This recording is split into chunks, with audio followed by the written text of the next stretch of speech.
पुढचं अल्टिमेट काय म्हणजे याच्यानंतर हे आपलं इथंच नाही, इथलं निवेदन केलं, टीव्हीवरल्या बातम्या आल्या, उद्या नवीन बातम्या लागल्या, लोक आपल्याला विसरतील. दगडावर कंटिन्यू घाव आला असतो, कोणत्या घावानं दगड फुटतो सांगता येत नाही. आपलं काम आहे टू बी कंटिन्यू.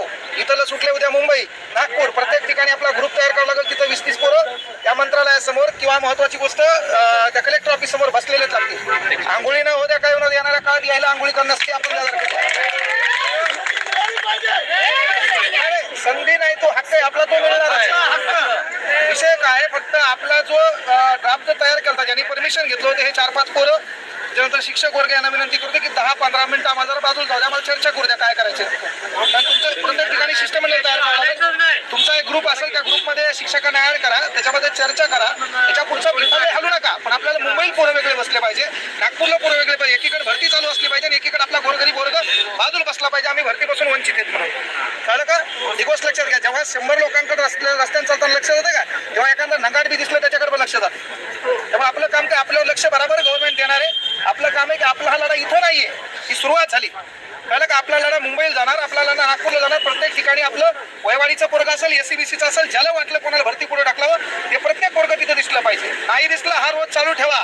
आपला प्रॉब्लेम काय माहितीये का, आपल्यात एकोपा नसल्यामुळे आपले वादे आहेत. नाहीतर महाराष्ट्रातल्या एका पोरांना डायलॉग मला असं उद्या आम्ही भरतीला जाणार नाही, गव्हर्नमेंट म्हणणं काय खंड केले असते का, कुठून भरती घेतली असती. पण आपल्यात एकजूट नाही, मोह चांगलं व्हायला समाज गेला पुढं. हा प्रॉब्लेम आपला आहे. तुमच्यावर अन्याय आहे ना, इथं ज्याचे बी फॉर्म होते ज्यांना भरता आले ते हरामखोरांनी इथं तुमच्या सोबत उभं राहायला पाहिजे.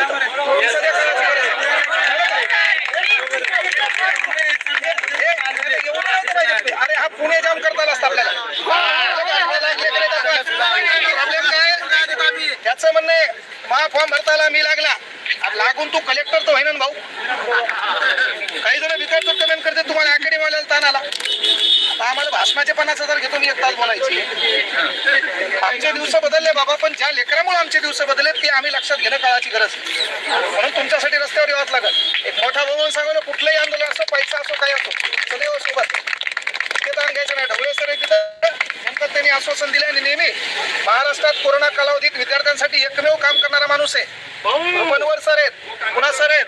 त्यामुळं सर्वांना विनंती एकच आहे की आम्हाला एकदा बाजूला बसू द्या, हा लढा कंटिन्यू चालू ठेवा. जर आपण या ठिकाणी हरलो, आपल्याला वाटलं कोणतरी करेल, आंदोलन करेल, त्या कालची अवस्था आठवा. बाबासाहेबांना वाटलं असतं कोणीतरी करेल तर आज आपण इथं उभे नसतो. ही गोष्ट आपलं काम काय की बाबा विद्रोह करणाऱ्यांचा महाराष्ट्र आहे, इथं पळपुट्यांचा महाराष्ट्र नाही.